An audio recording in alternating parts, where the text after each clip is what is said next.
Kau duk sibuk-sibuk urus duit. Rupanya kau lupa urus masa. Macam inilah cerita dia, guys. Siapa kat sini yang masih basuh kereta sendiri? Siapa kat sini yang kononnya nak jimat duit, pergi tukar minyak hitam motor sendiri, pergi tukar minyak hitam kita sendiri, padahal kau tengah bazir masa. Walas, demi masa manusia dalam kerugian. Kecuali awak orang yang mengajak ke arah kebaikan. So, awak jadi usahawan, awak kena study balik. Masa awak banyak habis kat mana?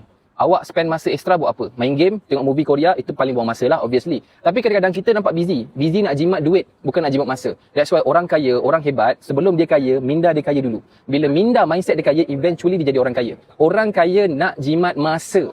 Dengan masa extra yang dia dapat 2 jam sehari, dia belajar buat iklan. Dengan masa yang dia dapat 2 jam sehari, dia jadi content creator. Dengan masa extra yang dia ada tu, dia tambah skill. Bila awak tambah skill, barulah income awak bertambah. That's why, guys, please tolong jangan belajar nak jimat duit sana, jimat duit sendiri. Sanggup pergi NSK yang jauh 50 km kat sana, padahal kedai depan, kedai yang mahal ni beli je lah. Jimatlah setengah jam, paling mahal ni jauh sangat. Benda-benda kecil-kecil ni akan add up, dan last sekali awak akan jimat masa. Bila jimat masa, awak boleh buat duit extra. So please, jangan terlampau takut jimat duit. Please fokus untuk jimat masa. Demi masa, awak dalam kerugian.